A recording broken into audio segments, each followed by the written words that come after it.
ഇങ്ങോട്ട് വാ.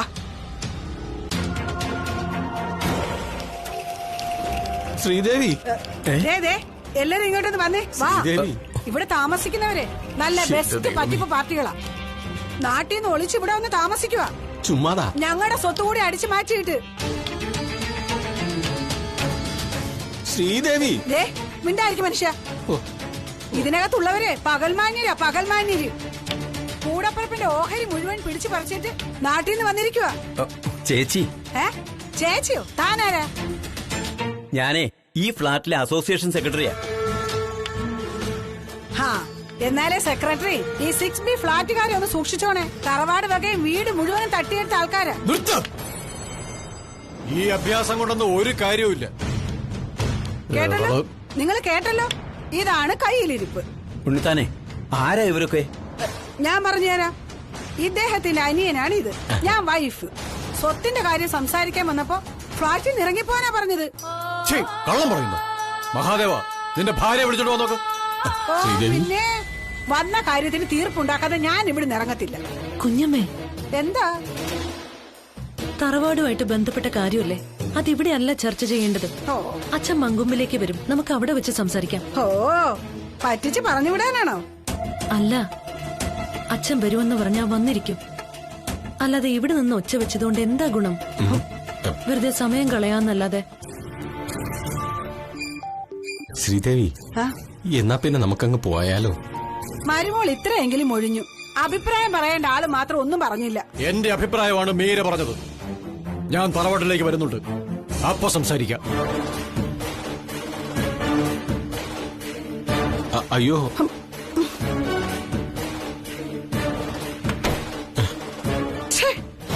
അച്ഛാ വിഷമിക്കില്ലേ? വാ ഇങ്ങോട്ട്. അങ്ങോട്ട് ഇറങ്ങും.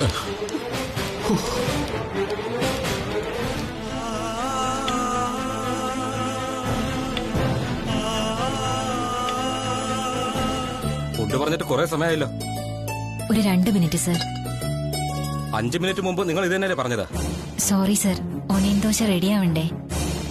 അതിന് 1 മണിക്കൂർ വേണം. ഒനിയൻ ദോശ റെഡിയാകുമ്പോഴേക്ക് സാറിനൊരു ചിക്കൻ കട്ട്ലറ്റ് എടുക്കട്ടെ? അതെ, നിങ്ങളുടെ കട്ട്ലേറ്റ് കഴിക്കാനല്ല ഞാൻ വന്നത്. എക്സ്ക്യൂസ് മീ, എന്താ ഗീത? സർ, ഫുഡ് സപ്ലൈ ചെയ്യാൻ ലേറ്റ് ആയി എന്നാ പരാതി. സമയത്ത് എന്തെങ്കിലും കഴിക്കാനാ ഹോട്ടലിൽ വരുന്നത്, അല്ലാതെ നിങ്ങളുടെ സ്റ്റാഫിന്റെ കൊഞ്ചല് കാണാനല്ല. എന്താ സാർ ഇത്? ഓർഡർ ചെയ്ത ശേഷമാണ് ഞങ്ങൾ ഫുഡ് ഉണ്ടാക്കുന്നത്. ഒരു ഉള്ളി ദോശ ഉണ്ടാക്കാൻ ഇത്ര സമയം മതി. ചുമ്മാ ജാടയും കൊണ്ടിരിക്കുന്നു. കുഴഞ്ഞാടാൻ 2-3 പെമ്പിള്ളേരെയും വയ്ക്കും. കുറച്ചുകൂടി മാന്യമായിട്ട് സംസാരിക്കേ. ഇയാളെന്നെ മാന്യതെന്ന് പഠിപ്പിക്കണ്ട. ഏത് ഭക്ഷണം ഉണ്ടാക്കാനും സമയമെടുക്കും. കസ്റ്റമർ വരുമ്പോഴേക്കും പ്രിപ്പയർ ചെയ്ത് വെച്ചിരിക്കല്ല. വലിയ വാചകമൊന്നും വേണ്ട.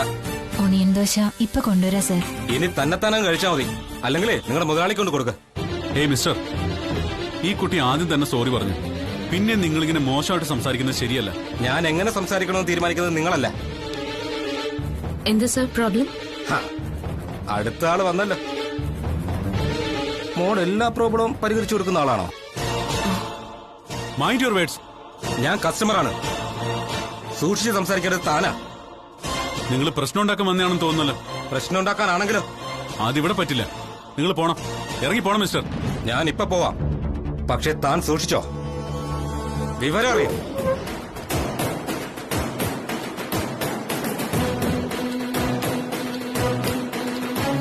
എന്തൊക്കെയാണ് സർ ഇത്? എനിക്കാകെ പേടി തോന്നുന്നു. ആരെയും ഭയപ്പെട്ട് ജീവിക്കാനൊന്നും പറ്റില്ല. ആദ്യമായിട്ടാ ഇവിടെ ഇങ്ങനെ ഒരു സംഭവം.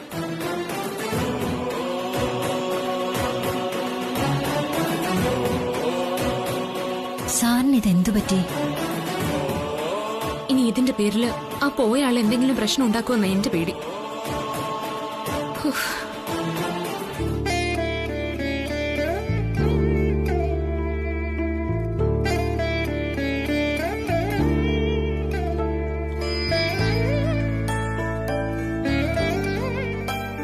അച്ഛാ, ദാ നാരങ്ങ വെള്ളം. ഇപ്പൊ വേണ്ട. മങ്കൊമ്പിന്ന് മഹാദേവൻ ചിറ്റപ്പനും കുഞ്ഞമ്മയും വന്ന് ബഹളം വെച്ചത് അച്ഛന് ഭയങ്കര നാണക്കേടായിപ്പോയി.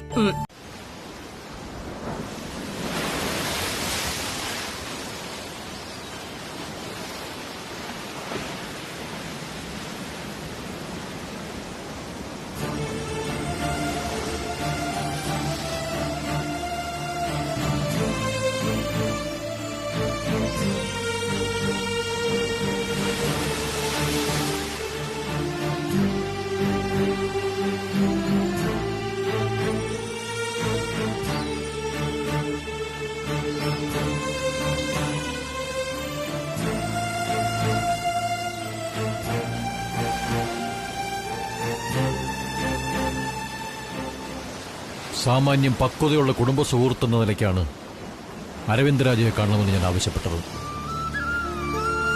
ഇതുവരെ നിങ്ങളോട് സംസാരിച്ചതിൽ നിന്ന് വ്യത്യസ്തമായ ഒരു കാര്യമാണ് എനിക്ക് പറയാനുള്ളത്. കുറച്ച് സമയം ചെലവഴിക്കാൻ ബുദ്ധിമുട്ടുണ്ടോ? ഇല്ല സർ. താങ്ക്സ്. ഒരുപാട് മരണങ്ങൾ മുന്നിൽ കണ്ട ഒരു പട്ടാളക്കാരനാണ് ഞാൻ. മരണത്തെ ഒരിക്കലും ഞാൻ ഭയപ്പെട്ടിരുന്നില്ല. പക്ഷേ ഇപ്പോൾ ഭയക്കുന്നു. അത് ജീവിതത്തോടുള്ള കൊതി കൊണ്ടല്ല, മറിച്ച് മീരെ ഓർത്തുള്ള ആധികാരണമാണ്. കൊച്ചുമോനിൽ എനിക്ക് വലിയ പ്രതീക്ഷയുണ്ടായിരുന്നു. പക്ഷേ ഇപ്പോൾ ആ പ്രതീക്ഷയ്ക്ക് മങ്ങലേറ്റിരിക്കുന്നു. ഒരാശ്വാസമുള്ളത് ആ കൊച്ചെന്നുള്ള അവളിലാണ്. അവളുള്ളിടത്തോളം കാലം നിഖിലിന് പട്ടിണി കിടക്കേണ്ടി വരില്ല. ആ കുട്ടി മീരയെയും സ്വന്തം അമ്മയെപ്പോലെ നോക്കുമെന്നറിയാം. പക്ഷെ അത് പോരാ. മരുമകളുടെ ചെലവിൽ കഴിയാൻ ഇടവരരുത് മീരയ്ക്ക്. എനിക്ക് ഉറക്കം ശരിയാകുന്നില്ല മിസ്റ്റർ രാജ. നമുക്കൊരു ഡോക്ടറെ കാണാം സർ. ഡോക്ടർ തരുന്ന ഉറക്ക ഗുളികകളല്ല എനിക്ക് വേണ്ടത്. ഞാനിന്ന് വീണ് മരിച്ചു പോയാൽ മീരയ്ക്ക് ആരുണ്ട് എന്ന ഭയമാണ് എന്റെ ഉറക്കം കെടുത്തുന്നത്. തളർന്നു പോകുകയാണ് ഞാൻ. അതിന് എന്ത് മരുന്ന് കഴിക്കാനാണ്? നിങ്ങൾക്കറിയാമോ, ഒരു മരുമകളും ഭർത്താവിന്റെ അച്ഛനെ ഇത്ര കരുതലോടെ സ്നേഹിച്ചു കാണില്ല. എന്റെ മുൻകോപവും ശാസനയുമെല്ലാം സഹിച്ചുകൊണ്ട് സ്നേഹിച്ച് തോൽപ്പിക്കുകയാണ് മീര. അതിന് പകരം കൊടുക്കാൻ എന്റെ കയ്യിൽ ഒന്നുമില്ല. പകരം ഒന്നും പ്രതീക്ഷിച്ചുകൊണ്ടല്ല മീര സാറിനെ സ്നേഹിക്കുന്നെന്ന് ഞാൻ മനസ്സിലാക്കുന്നേ. അത് അയാളുടെ ക്യാരക്ടറാണ്. അതെ, ഞാനില്ലാതായാലും മീരയുടെ ഭാവി സുരക്ഷിതമായിരിക്കണം.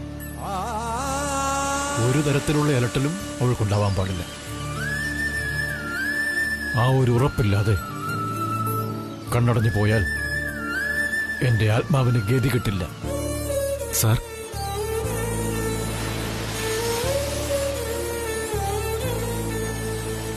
ലോകപരിചയമുള്ള നിങ്ങൾക്ക് എന്റെ ആശങ്ക മനസ്സിലാവും. മീരയുടെ സ്വഭാവം ഏറെക്കുറെ അറിയാവല്ലോ രാജയ്ക്ക്. ആ പുറമേ കാണുന്നതാണ് അവൾ. കാപട്യങ്ങളില്ല. കപടമായി പെരുമാറാനും അറിയില്ല. അതെല്ലാം മനസ്സിലാക്കി മീരയെ ഉൾക്കൊള്ളാൻ ഒരാൾ വേണം. ജീവിക്കാൻ ആവശ്യമായ ചുറ്റുപാടുകളുള്ള മാന്യനായ ഒരാൾ. മീര ചെറുപ്പമാണ്. ജീവിതം ഇനിയും ബാക്കിയുണ്ട്. അവൾക്കും ഞങ്ങളുടെ കുടുംബത്തിനും ചേർന്ന ഒരാളെ കണ്ടെത്തണം.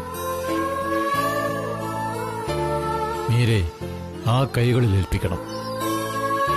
അല്ലാതെ എനിക്ക് സമാധാനമാവില്ല. അങ്ങനെ ഒരു വ്യക്തിയെ കണ്ടെത്തണം.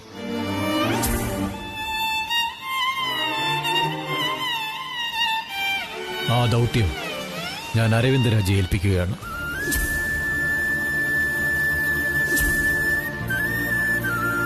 മീരയ്ക്ക് അനുയോജ്യനായ ഒരു ഭർത്താവിനെ നിങ്ങൾ കണ്ടുപിടിച്ചു തരണം.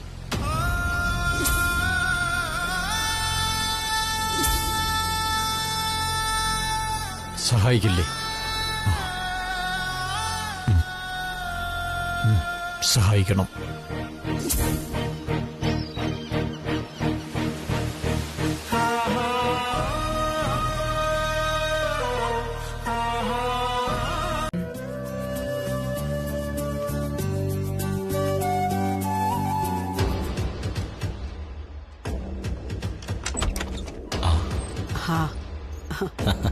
താമസിച്ചപ്പോ ഞങ്ങൾ വിചാരിച്ചു ഇന്ന് വരില്ലായിരിക്കുമെന്ന്.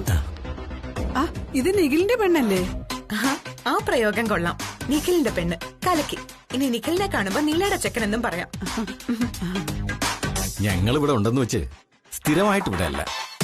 ചേട്ടൻ വിളിച്ച് പറഞ്ഞുകൊണ്ട് ഇങ്ങോട്ട് വന്നേ ഉള്ളൂ. അല്ലെങ്കിൽ ഇവിടെ നിന്നാലെന്താ? ഇത് നമുക്കും കൂടെ അവകാശപ്പെട്ടതല്ലേ? അതെ, മുറികളൊക്കെ അടിച്ചു വാരി വൃത്തിയാക്കി ഇട്ടിട്ടുണ്ട്. എനിക്ക് എന്തായാലും ഇവിടേക്ക് ഒന്ന് ചുറ്റിക്കറങ്ങി കാണണം. ആദ്യം ഞാൻ ബാഗൊക്കെ ഒന്ന് വെച്ചിട്ട് വരാം. അമ്മേ,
അമ്മായിയമ്മയ്ക്ക് മരുമോക്ക് എന്തെങ്കിലും പണി കൊടുക്കണമല്ലോ. കുഞ്ഞമ്മേ, എല്ലാം ഓക്കെ ആണല്ലോ അല്ലേ? ആ, പിന്നെ തുറന്നു പറയുന്നത് കൊണ്ട് ദേഷ്യം തോന്നരുത്. സത്യത്തിൽ ഇത്രയും മേക്കപ്പ് കുഞ്ഞമ്മയ്ക്ക് ആവശ്യമില്ല. ഇത് ഓവർ. അതിന്റേതായ ഒരു വൃത്തികേട് കാണാനും ഉണ്ട്. ഇത് മേക്കപ്പ് എന്ന് ആര് പറഞ്ഞു? ഒറിജിനൽ സൗന്ദര്യ. അപ്പൊ ഇതെന്തുവാ? അതൊന്നുമില്ല. പിന്നെ എന്തുണ്ടാക്കുവാ? കണ്ടറിഞ്ഞൂടെ? പാലെന്ന് പറയും. മഹാദേവൻ ചേട്ടൻ ഇടയ്ക്കിടയ്ക്ക് പാല് കുടിക്കണം. ആണോ? നീ ഇതെന്തിനുള്ള പോക്കാ? അതെ, മുത്തശ്ശന് ഇടയ്ക്കിടയ്ക്ക് ചായ കുടിക്കണം, അതാ. അപ്പൊ ചേട്ടന് കുടിക്കാനുള്ള പാലോ? എന്റെ കുഞ്ഞമ്മ, അത് ഇനിയും തിളപ്പിച്ചൂടെ? മുത്തശ്ശനല്ലേ പ്രായ കൂടുതല്. തന്നെയല്ല, ഞങ്ങൾ ഇവിടെ അതിഥിയല്ലേ കുഞ്ഞമ്മേ. അതിഥി ദേവോ ഭവ എന്നാണ്. ആ, നിന്റെ വിളച്ചിലൊന്നും എന്റെ അടുത്തെടുക്കല്ലേ. ഈ ചായ ഉണ്ടാക്കുന്നതേ അത്ര വലിയ വിളച്ചിലാണോ? ഇത്ര ലോലമായി പോയല്ലോ കുഞ്ഞമ്മയുടെ മനസ്സ്. കണ്ടാ വലിയ പുള്ളിക്കാരിയാണെന്നൊക്കെ തോന്നും. ഞാൻ പുള്ളിയാണോ വള്ളിയാണെന്നൊക്കെ കാണിച്ചു തരാം നിനക്ക്. ആ,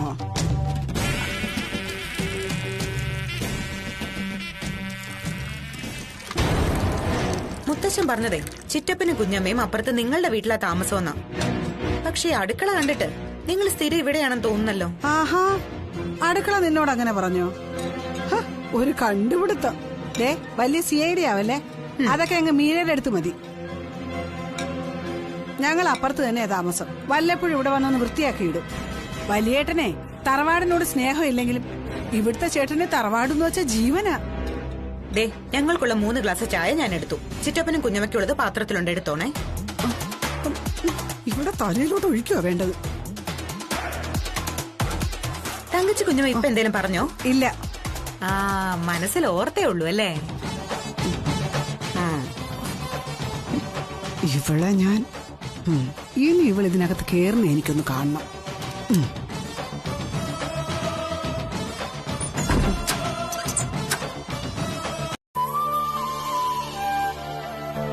മുത്തശ്ശ, നേരെ നടക്കണേ. ആ, തുറന്നു.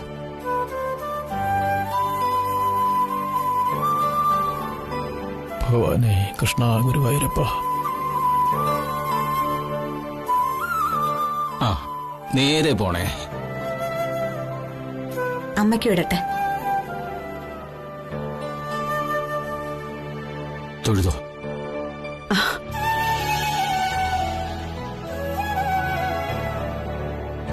എല്ലാവർക്കും കൈനീട്ടമുണ്ട്. ദാമോളെ, ഇത് മേരിക്ക് മേടിച്ചോ. വാങ്ങിച്ചോളാം. കണി കണ്ട് കൈനീട്ടവും കഴിഞ്ഞ സ്ഥിതിക്ക് ഇന്നലെ പറഞ്ഞ വിഷയത്തിന് ഒരു തീരുമാനം വേണ്ടേ? ഈ വീടിന്റെ ഈ സ്ഥലത്തിന്റെയും കാര്യമാണ്. ചേട്ടന് 25 ലക്ഷം രൂപയുടെ ആവശ്യമുണ്ട്. അതുകൊണ്ട് ഞങ്ങളത് തരണമെന്നാണോ? നിങ്ങളുടെ കയ്യിൽ 5 ലക്ഷം രൂപയുണ്ട്. അതുകൊണ്ട് അത് വാങ്ങി അതിന്റെ 10 മടങ്ങ് വിലയുള്ള സ്ഥലം നിങ്ങൾക്ക് തരാനോ? മേഡം ഒന്ന് സംക്രാന്തിയായിട്ട് രാവിലെ അതും ഇതും പറഞ്ഞ് സമയം കളയാതെ 5 ലക്ഷം വാങ്ങിച്ച് കച്ചവടം ഉറപ്പിക്കാൻ നോക്ക്. ആ കച്ചവടം നടക്കില്ല ശ്രീദേവി. ഞാൻ വിചാരിച്ചാലും നടക്കില്ല. കാരണം മങ്കൊമ്പിൽ തറവാടും സ്വത്തും ക്രയവിക്രയം ചെയ്യാനുള്ള അവകാശം രാധാകൃഷ്ണൻ ഉണ്ണിത്താനല്ല, എന്റെ മകന്റെ ഭാര്യയ്ക്കാണ്.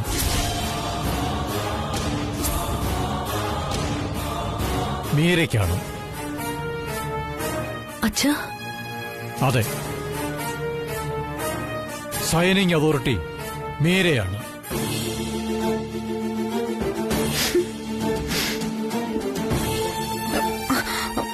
മീരെ, ഞാനായിട്ട് ഒരു തീരുമാനത്തിനുമില്ല. അച്ഛൻ പറയുന്നത് ഞാൻ അനുസരിക്കും.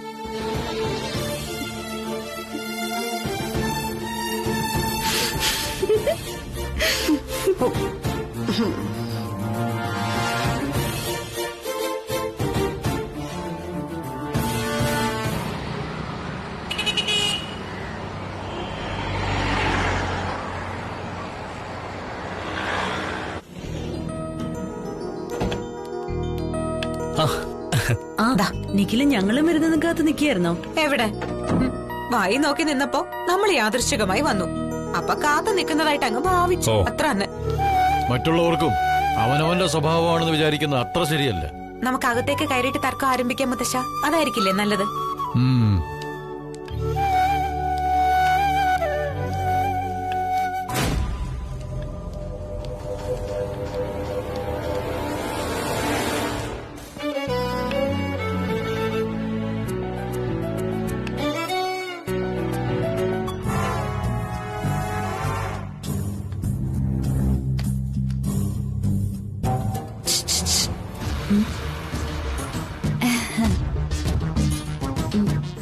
ചേച്ചി വരുന്ന വഴിയാണോ?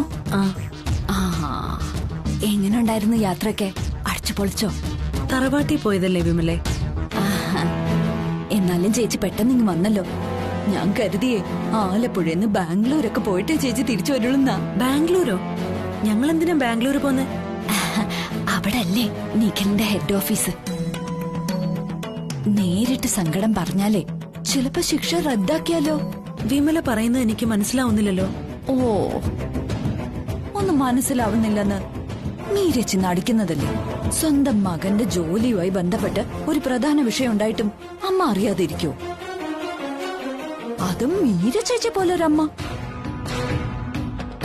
സത്യം പറയാലോ, കമ്പനിയിലെ ജോലിന്ന് നിഖില് തെറിച്ചോന്നറിഞ്ഞപ്പോ ഞാൻ ഞെട്ടിപ്പോയി.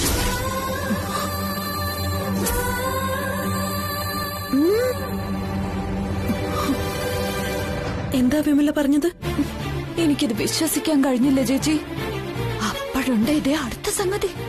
ജോലി പോയതിനു പുറമെ 25 ലക്ഷം രൂപ നിഖില് നഷ്ടപരിഹാരം കൊടുക്കണമെന്ന്. ഷോ, നോക്കിട്ടെ. ആന്റി, അങ്കിൾ എന്തിയേ? ആന്റി വാ. ആഹാ, അങ്കിൾ ഇവിടെ ഉണ്ടായിരുന്നോ? കഴിക്ക് വന്നോ? എന്താ പ്രത്യേകിച്ച്? പുതിയ വല്ല വാർത്തയുണ്ടോ? ഞാൻ പള്ളി വരെ വന്നതാ. എങ്കിൽ പിന്നെ അങ്കിളിനെ ആന്റിയും കൂടെ കണ്ടിട്ട് പോവാന്ന് വിചാരിച്ചു. ശരി. കഴിക്കാൻ എന്തെങ്കിലും എടുക്കും? അയ്യോ ആന്റി, കഴിക്കാനൊന്നും വേണ്ട, ഞാൻ കഴിച്ചിട്ടാ വന്നേ. എങ്കിൽ പിന്നെ ആ പായസം ഇങ്ങനെ എടുക്ക്. പായസോ? എന്ത് പായസം ആന്റി? ചക്ക പായസ? മീരാ സ്വീറ്റി? മീരാ സ്വീറ്റിയോ? ലോകം മുഴുവൻ ഇപ്പൊ മീരാ സ്വീറ്റിയെ പറ്റിയല്ലയോ ചർച്ച ചെയ്യുന്നത്? മീര ചേച്ചി അതിന്റെ സ്പെഷ്യലിസ്റ്റ്. അരവിന്ദ് രാജയുടെ രാജ് കിച്ചണിലെ എന്ത് വിശേഷം ഉണ്ടായാലും മീര ചേച്ചി അവിടെ ഉണ്ടായിരിക്കും. ചക്ക പായസം വെച്ചിരിക്കും. മീര ചേച്ചി ഉണ്ടാക്കുന്ന വിശിഷ്ടമായ പായസം ആയതുകൊണ്ടാണ് അതിന് മീരാ സ്വീറ്റി എന്ന് പേരിട്ടിരിക്കുന്നത്. അറിയാവോ അങ്കിളെ? ആ പേരിടലില് തന്നെ ഒരു പ്രേമം ഇല്ലയോ? ഇതൊന്നും അറിയാത്ത 2 പേരേ ഉള്ളൂ ഈ ലോകത്ത്, രവി അങ്കിളും ഈ ആന്റിയും. മീരാ സ്വീറ്റി കൊണ്ടാ രാജ് കിച്ചൻ പിടിച്ചു നിൽക്കുന്ന നാട്ടുകാര് പറയുന്നത്. അതുപോലെ മീര ചേച്ചി ഉള്ളത് കൊണ്ടാ അരവിന്ദ് രാജ പിടിച്ചു നിൽക്കുന്നത് പോലും. എന്നാലും ഈ പ്രായത്തിൽ ഇങ്ങനൊരു പ്രേമം ശ്ശേ, നാണക്കേട്. 45 കഴിഞ്ഞവരുടെ ഒരു പ്രേമിക്കല അപാരത. ദേ ആന്റി, എന്റെ ചെറുപ്രായം വരെ ഞാൻ കേട്ടിട്ടില്ല ഇങ്ങനൊരു കാര്യവും. നീള ഒരക്ഷരവും നിങ്ങളോട് ഇതേപറ്റി പറഞ്ഞിട്ടില്ലെന്ന് ഓർക്കുമ്പോഴേ എനിക്ക് അതിശയം തോന്നുവാ. അമ്മായിയമ്മയുടെ പ്രണയ ചാബല്യങ്ങൾക്ക് മരുമോള് സപ്പോർട്ടാണെന്നേ ദേ നാട്ടുകാരുടെ ഇടയിൽ ശ്രുതിയായിപ്പോ. ഒരു അഭ്യുദയാകാംക്ഷ ആയതുകൊണ്ട് ഞാൻ ഇതൊക്കെ ഇവിടെ ഒന്ന് പറഞ്ഞേ ഉള്ളേ.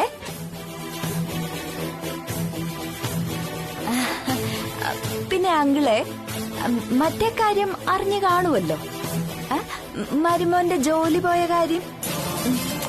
കഷ്ടം, നിഖിലിപ്പോഴേ ഈച്ച അടിച്ചോണ്ട് നടക്കുവാ. എന്നാലും ആന്റി, ഇങ്ങനൊരിടത്തേക്കാണല്ലോ നിങ്ങൾ മോളെ കെട്ടിച്ചു വിട്ടത്. ആ വിധി, അല്ലാതെ എന്തു പറയാനാ. പായസം എവിടെ ഇരിക്കുന്ന ആന്റി? അടുക്കളയിലായിരിക്കല്ലേ?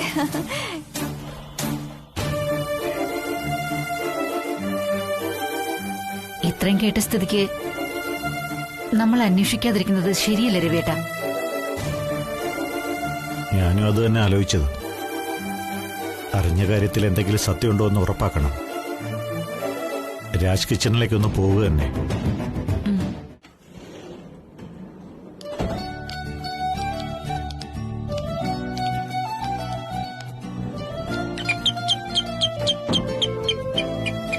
ഹേമേ, അതും ഇതും കയറി സംസാരിക്കല്ലേ.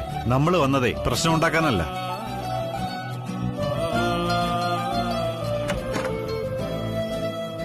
പപ്പസും അമ്മയും എന്താ വിരുന്നുകാരെ പോലെ പുറത്തു നിൽക്കുന്ന? അതേക്ക് വാ.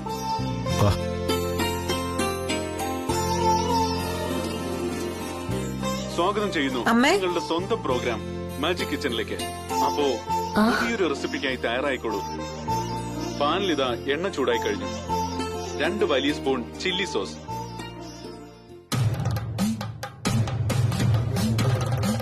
2 വലിയ spoon soya sauce,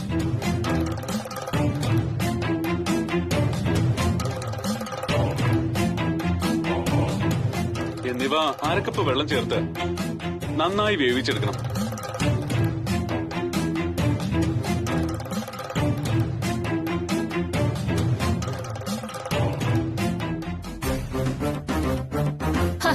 T V ഇരുന്നോട്ടെ മോളെ. മീര ഒരു കാര്യം ശ്രദ്ധിച്ച് എഴുതിക്കൊണ്ടിരിക്കല്ലേ? സാരമില്ല, നാളെ ഇതിന്റെ റിപ്പീറ്റ് ഉണ്ട്. അരവിന്ദ് രാജയുടെ കുക്കറി ഷോ അമ്മ മുടങ്ങാതെ കാണും. എന്നിട്ട് അതിൽ കാണിക്കുന്ന പല ഐറ്റങ്ങളും ഉണ്ടാക്കും. അത് നല്ല കാര്യമല്ലേ? ആഹാ, അല്ല രവിശങ്കറും ഹേമലതയും ഇങ്ങോട്ടൊന്നും കാണാറില്ലല്ലോ. അല്ല, ഓരോരോ തിരക്കേ. നിഖിലില്ലേടി? ഇല്ല, അത്യാവശ്യമായിട്ട് ഒരാളെ കാണാൻ പോയിരിക്കാം. ചില കാര്യങ്ങൾ അറിഞ്ഞിട്ടാ ഞങ്ങൾ ഇങ്ങോട്ട് വന്നത്. അതിനെക്കുറിച്ച് സംസാരിക്കേണ്ടത് അത്യാവശ്യമാണെന്ന് തോന്നി.